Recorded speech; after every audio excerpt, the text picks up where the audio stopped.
Any one of you who have attended or have visited BYU have probably seen the statement under their main gate saying, "The world is our campus." Well, I'll just put it this way. BYU football, they're taking that more to heart than ever before. We're talking about that and also getting to know BYU commit Tyler Payne, all ahead on today's show.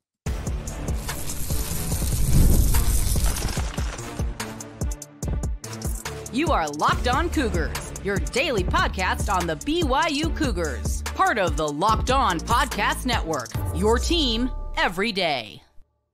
What's up, everybody? I'm Jake Hatch, your host here on Locked On Cougars, your resident BYU insider. Thank you for making Locked On Cougars your first listen of the day. Appreciate all of you who are everydayers with us right here on the Locked On Podcast Network. We like to say the motto is your team every day on the network, and as such, this is your original daily podcast focused on all things BYU sports. All right, let's dive right in on today's show, and today we're going to talk a little recruiting, and the thing I want to start off with today is I am seeing more and more BYU expanding their recruiting efforts. And what I mean by that is BYU is making a concerted effort to go further than they ever have before in terms of finding athletes clear across the country. No longer is BYU an isolated Intermountain West team who seems to recruit pretty heavily from California. Obviously, the Intermountain West, their home state of Utah, off into Hawaii, and essentially stays kind of west of the Mississippi when it comes to their recruiting profile. BYU is a member of the Big 12 Conference. I am looking at this, and I'm seeing offers flying left, right, and center from coaches all over the place, none more so seemingly more prolific than Jernaro Gilford of late. But the thing about it is these offers are going all over the country. We're talking into SEC country, down into Florida, Georgia, Alabama. BYU's offering guys from the Eastern time zone up that Atlantic seaboard. You're seeing offers go out in the Midwest, in Oklahoma and Texas. I can appreciate the fact that BYU is making an effort to expand their recruiting profile. They understand that they're going to be playing in these markets as members of the Big 12 for the foreseeable future, if not forever. It depends on what the future of Power 4 football and the future of the Big 12 entails, obviously. But it looks like BYU, for all intents and purposes, is going to be playing in a conference that literally stretches from sea to shining sea, to use that analogy, or to steal that line, I should say. And I can appreciate this. And I actually think it's actually in BYU's best interest to do this as well. BYU, we all know it. They are a unique institution. They have a faith-based model of how they go about their scholarship on campus. They want kids to come in and say, enter to learn, go forth to serve. And that analogy I said in the open of today's show, the world is our campus, is literally what BYU envisions for their graduates and for their people that associate with the university. They want them to be representatives all over the globe. Now, college football and American football is really isolated to the United States of America. We all get that.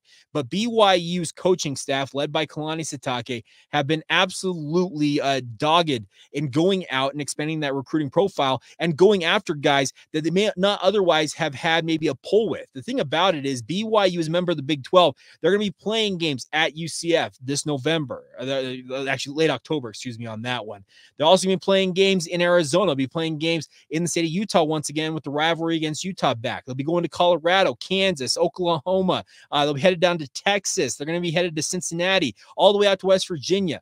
The profile and the overall reach of the Big 12 Conference is absolutely going to benefit BYU because they can go and offer these young men across the country and say, hey, you have an opportunity to see us play on this date against this team in your proverbial backyard. Come and check it out. If you want to come out to Provo, make the trip out and see what it's all about, where the foothills of the Wasatch Mountains, we'd love for you to come out and check it out.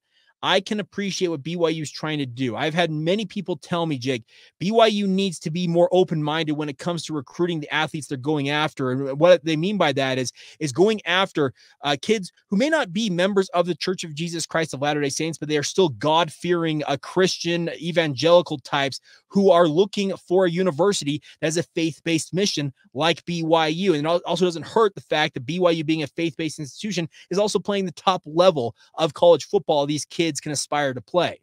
That is a nice combo for BYU to have. Are there going to be guys who simply aren't interested in BYU because of those reasons? That absolutely will be the case, I feel like, at points. But the bigger point to be made here is BYU is making an effort to go places that they have not traditionally gone. Yes, every so often they've recruited guys out of the state of Florida. Every so often they've had a guy come from the SEC territory down there in the southeastern United States. They've had guys come from the East Coast, etc. But the thing about it is now, as BYU plays games regularly in those areas as members of the Big 12 Conference, well, it's going to be important to be able to pull from those areas to bring guys to your campus. BYU needs to find a way to expand its recruiting footprint and profile, and I think this is the best way to go about it. Go and find those kids who are looking for a university that has has less distractions than what other universities may have. And all of you know what I'm talking about. A lot of stuff that entices young men, and there are going to be young men that's what they're going to college for. And they can find that at plenty of universities and in plenty of football programs associated with those universities. Kalani Sitake has been charged with leading BYU football and playing high-level football in the Big 12 Conference, while at the same time upholding and maintaining a very singular standard when it comes to representing Brigham Young University and, by extension, the Church of Jesus Christ of Latter-day Saints. That obviously puts a burden on BYU to do that, but it's something that Kalani Sitake is a former player, a guy who grew up a fan of this university, and he wants nothing more than to see a success for his football program. He absolutely is leading the charge and making sure that they uphold that standard, and they make sure that they talk about it, and make sure that everybody that is going to be associated with the program is on board with that messaging and being representatives of the university. It's a very, very important thing, but I think as BYU continues to see their profile grow in the Big 12 footprint, which, like I said, it goes all the way out to West Virginia, all the way down to Florida, and then back through Texas on up in the Intermountain West, and BYU's traditional footprint of being able still to go to California and also to Hawaii.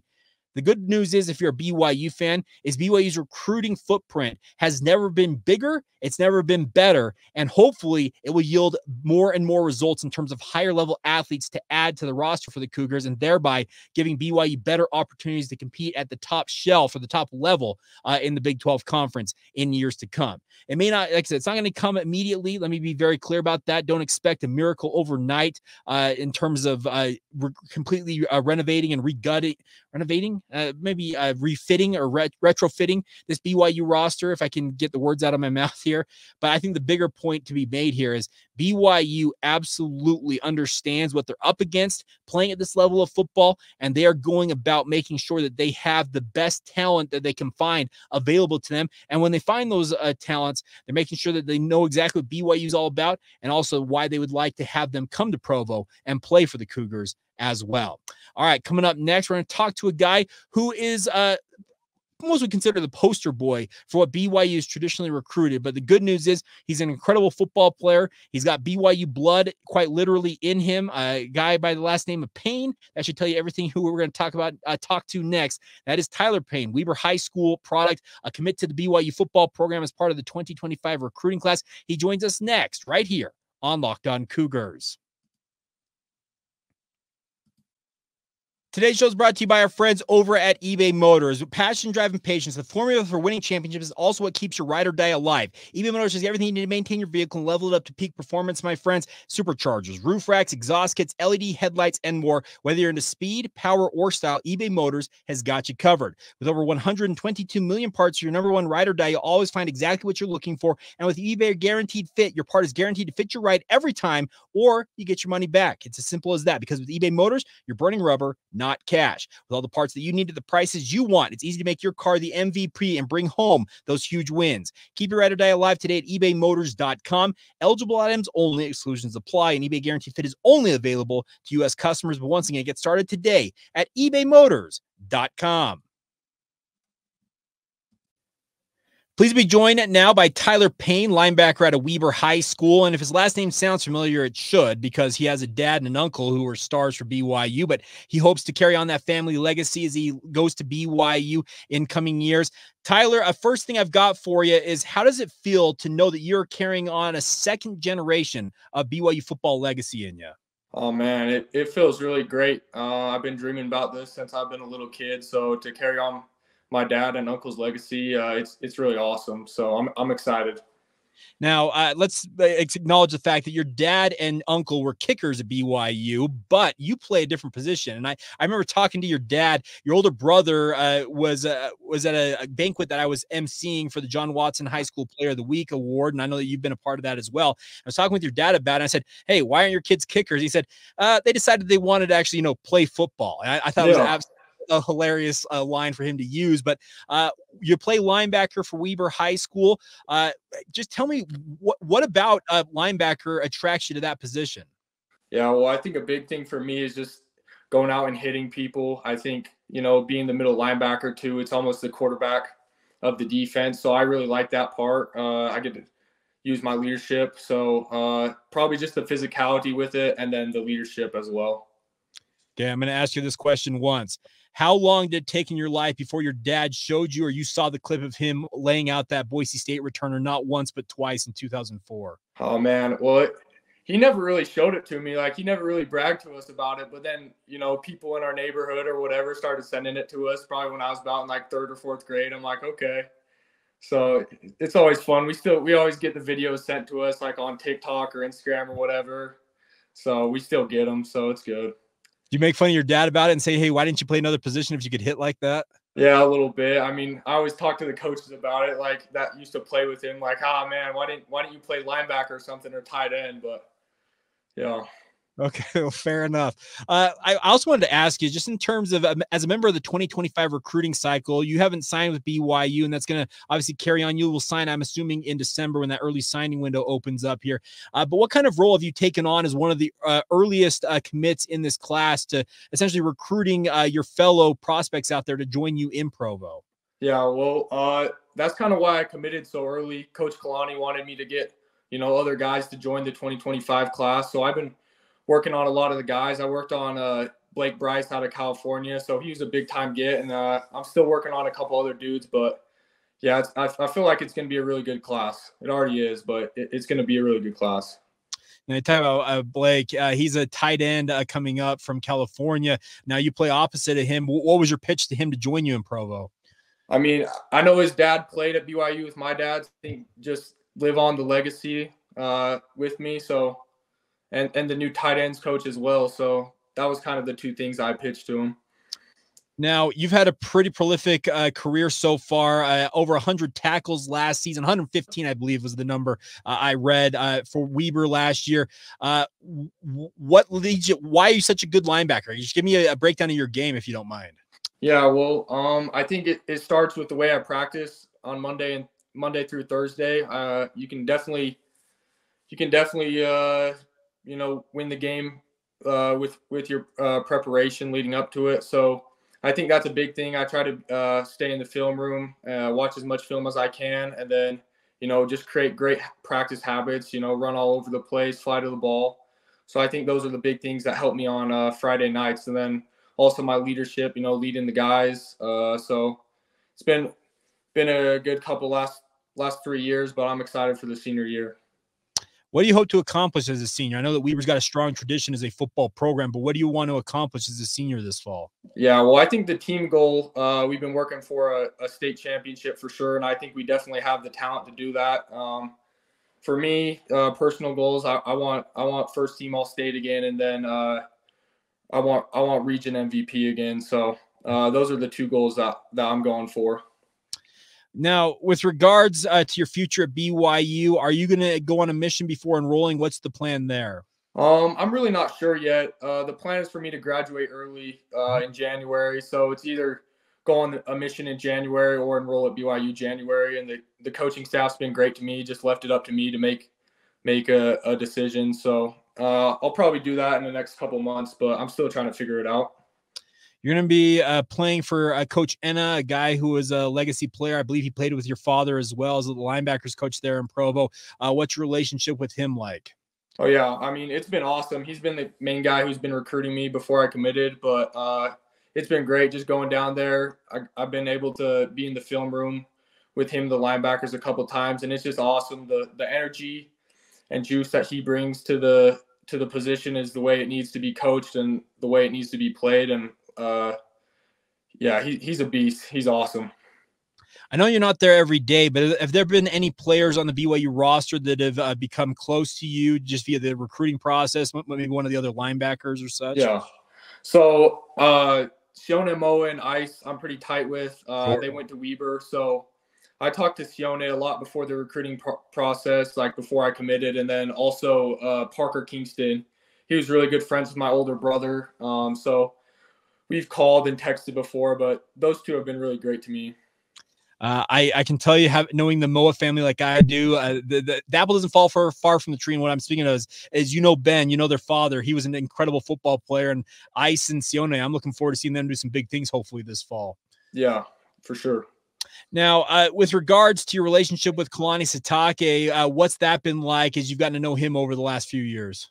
Oh yeah, it's been great. I went down there in the winter on an unofficial visit, and I got to sit down with him for a couple hours, and I was just blown away, honestly. I mean, he's such a great guy. Like, it's not just football with him. I mean, he cares about life more than anything. So that's a big thing for me, wanting a guy that pushes me off the field as well as on the field. So he's great.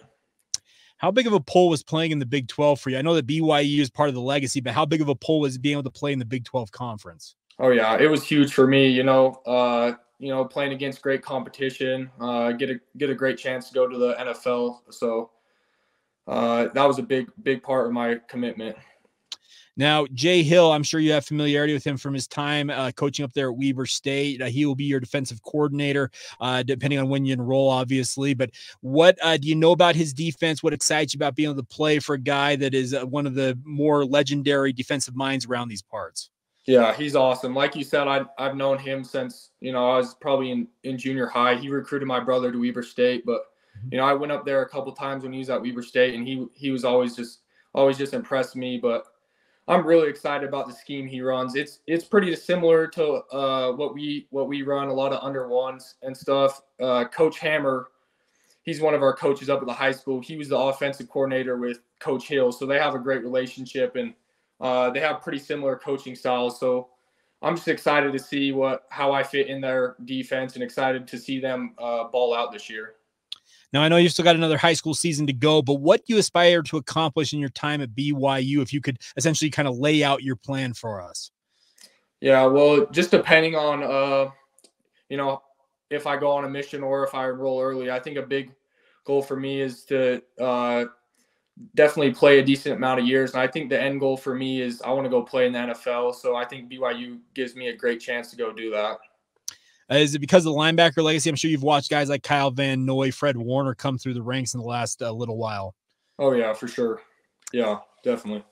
Well, Tyler, I guess last thing for me is, what does it mean to you to be a BYU Cougar? And I know that you said you're not sure when you're going to enroll ultimately, but what does it mean to you to know that you're going to be a BYU Cougar? I mean, it means everything to me, like to carry on the legacy of my dad and uncle. It means a lot. Growing up watching them going to the games, I've been a fan since I've been in first or second grade. So I've always looked up to the guys and looked up to the players. And for me, getting an opportunity to, carry on the legacy, I feel really blessed and excited to go and ready to go work. Well, Tyler, thank you for taking the time, and we'll be tracking obviously this upcoming season. And then whenever you do enroll at BYU, we'll have plenty more times. I'm sure we'll be chatting over the coming years. All right. Yes, sir. I appreciate you for having me on. That's Tyler Payne. A big thank you to him for taking the time to join us right here on Locked On Cougars. And I'm not going to lie, his dad, speaking of Matt, was one of my favorite players from my younger years, watching BYU, and those hits against Boise State are indelibly just etched in my mind. But the crazy thing about it is, you look at Matt and also his uncle Mitch's career, absolutely incredible things. And it's cool to see Tyler carrying on that family legacy now, as he will be a BYU Cougar, albeit playing at the linebacker position. We'll do more of these interviews with BYU commits and the like in coming days and weeks on the podcast. Hope you guys enjoyed that. And obviously, make sure you hit up Tyler Payne on Twitter if you want to reach out that way. I think he's also on Instagram and other social media channels. But if you want to reach out to him and thank him for coming on the show and give him some love. These guys, they're young and they love it when BYU fans interact with them. So a big thank you once again to Tyler Payne for joining us here on Locked On Cougars. All right, coming up here in just a minute, minute, we'll finish out today's edition of the podcast. Throughout our Locked On Cougars Insider Group for questions. What do they want answered? We'll get to as many of them in the time remaining we have on today's show. It's all next right here on Locked On Cougars. Today's show is brought to you by our friends over at Game Time. Now, Game Time is here for you guys if you want to go to the games you're looking to go to. More importantly, if you're looking forward to the NBA playoffs, which are ongoing, how cool would it be to attend a game if you have the opportunity to do so? Well, Game Time is an authorized ticket marketplace of the NBA, which makes getting those playoff tickets even faster and easier, and prices on the Game Time app actually go down the closer it gets to tip-off. Think about that. The closer the game gets to starting, you can get better prices. Absolutely incredible. With killer last-minute deals, all-in prices, views from your seat, and their lowest price guarantee. Game Time takes the guesswork out of buying your NBA tickets, and they would love for you guys to check them out. The best part is the Game Time app makes it as simple as possible. 2 taps, your tickets are purchased, and you're on your way to that game. And also, even if it's not the NBA playoffs you're looking forward to going to, whether it's a concert, another sporting event, comedy, no matter what you're into, theater, they've got it all for you guys with our friends at Game Time. So once again, take the guesswork out of buying your NBA tickets or any other tickets with our friends at Game Time. Download the Game Time app today, create an account, and use the promo code LOCKEDONCollege for $20 off your first purchases. Once again, terms apply. Again, creating that account and redeem the promo code LOCKEDONCOLLEGE. That's Locked On College for $20 off that purchase. Download Game Time today. Last minute tickets, lowest price guaranteed. Thank you once again for making Locked On Cougars your first listen of the day. All right, if you've not done so already, please sign up for our Locked On Cougars Insider Group. Another shameless plug. It's a great way to interact with the show. Comes to your phone in terms of the updates I'm sending out via the form of a text message. It doesn't get much more simple than that. The best part is you can respond with a response in your text service, and I will see those update in my side of things, and we can go back and forth and have chats and the like. So a big thank you to all of you who have signed up so far. Click the link in the show notes below. 14-day free trial to see is the right option for you, and then just $5 a month afterwards. And I think it's well worth it. But that's me speaking as the guy who's the, salesman that's trying to get you to sign up for it. All right. Speaking of the Locked On Cougars Insider Group, let's talk about what they want to talk about as we close out today's show. So first question I want to answer today, Danny Holmgren with a good one here. What is the most bizarre story you've ever heard of or lived through while covering BYU sports or recruiting? Okay. There are a few out there. There was the situation that Neil Pau'u found himself in, the legal situation he found himself in, and the initial story about that just didn't make much sense. And we had to essentially reach out to BYU. I think it was BYU police that ultimately ended up apprehending him, if you remember that story. And it was just a crazy, crazy story. That one, and then some of the stories linked to that were erroneous. I'm not going to perpetuate any of the erroneous reports that were associated with that, but that was a bit of a crazy one. Many of you will recall the situation involving with Dwayne Busby. I can't say much more than the fact that there was so many layers to that story that it felt like surreal for so long. So that was a fun one. Recruiting wise, it wasn't necessarily all that crazy. I remember way back in the day, this is back when I wasn't in the media. Remember the ghost of Walt Williams, that 5-star prospect who was a junior college All-American at Eastern Arizona College that essentially is a ghost that never enrolled at BYU and never really showed up anywhere, it felt like. Ben Criddle insists that he knows Walt Williams is a real human being, but let's just put it this way. It's been like 20 some odd years, and I still believe that was like a farce, but that's just personal. So those are some of the stories, Danny. There's a lot of crazy ones. If I think of any others, I'll be sure to pass them along to you guys. It's kind of interesting how things go in that circumstance. Next question comes from our good friend Danny Drew, and he says, BYU basketball has some decent players. I just clicked on the wrong thing here. It has some decent players. How do they complete one another?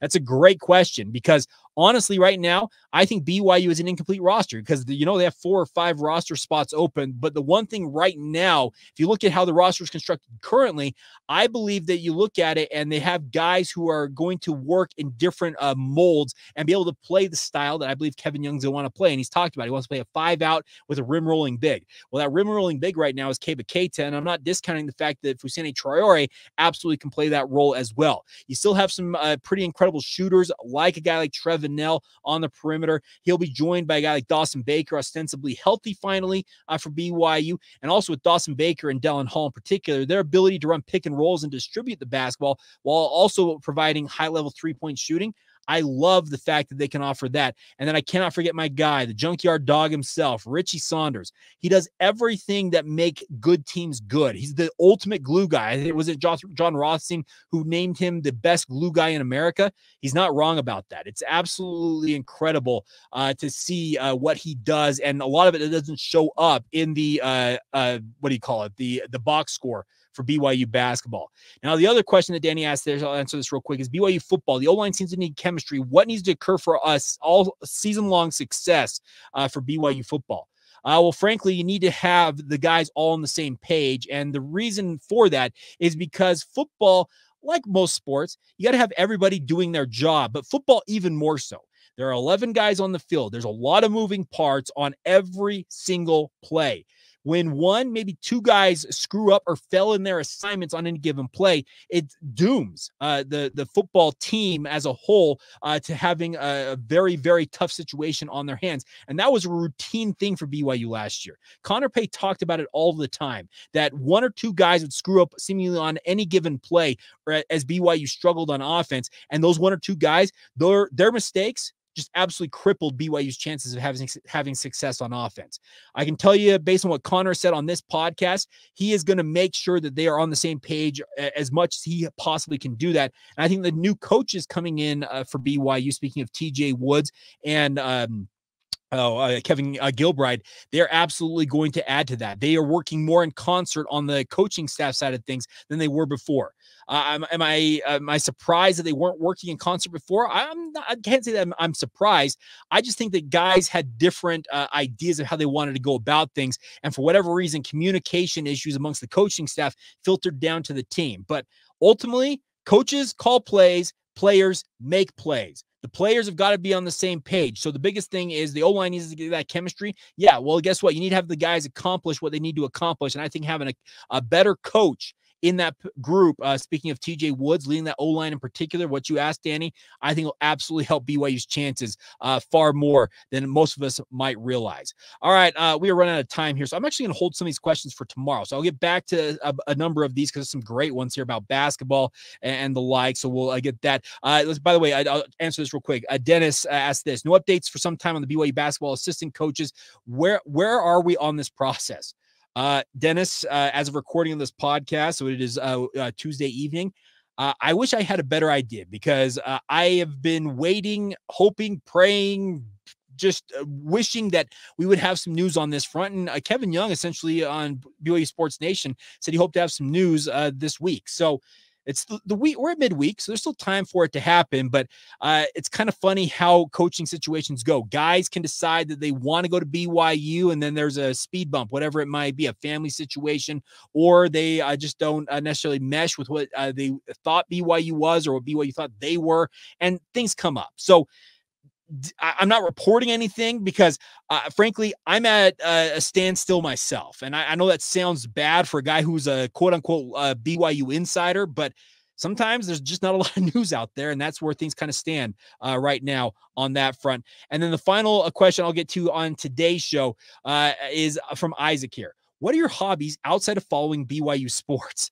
Well, Isaac, it's essentially following all other sports because my day job requires that. I watch the Utah Jazz, I watch the Utes, I watch the Aggies. I know that irks some BYU fans, the fact that I pay attention to other teams, but it's part of my day job working for the KSL Sports Zone in the thing I do. And the crazy thing is I'm lucky to do what I love to do, and that is watch sports. And it's incredible to consider that I get paid to watch sporting events, but that's the dream gig that I am occupying currently, and I don't have plans on leaving it anytime soon. So if you want other things I do outside of that, I love to golf. If any of you want to golf and you're here in Utah, hit me up. If I've got time, I'd be happy to join you. And then outside of that, I'm a father and a husband. So I've got 3 kids. I got a very loving wife who's very understanding and picks up a ton of the slack as I go off and gallivant around and go to sporting events and the like. But I am a pretty blessed individual. If I get the chance, I like to read a little bit as well. My daughter is currently in dual immersion Mandarin Chinese classes in her elementary school, and I spoke Mandarin on my LDS mission. So I'm essentially getting a refresher course on Mandarin Chinese as I study alongside her on that as well. I call it an interest because I do love speaking it. I truly do. It's just when you've been home for your mission as long as I have, things have regressed a little bit. So, yeah, that's where things stand on that. So, all these other questions, stuff about BYU basketball in the Big 12, on Noah Waterman. Taylor, Bryant, Hiram, there's a number, Riker. I will get you guys' questions on tomorrow's show. I promise you, just ran out of time on today's podcast. All right, that is going to do it for this Wednesday edition of the show. A big thank you to all of you, truthfully, for your support. It really means the world to me that you guys take the time every single day, as we like to call you, everydayers. Check out on this podcast. We also like to say thank you for making it your first listen today, because we truly hope you start your day whenever it starts with the podcast as well. And a big thank you once again to Tyler Payne for carving out some time to join us here on the podcast as well. And until tomorrow, my friends, have a great rest of your day. This has been the Locked On Cougars podcast.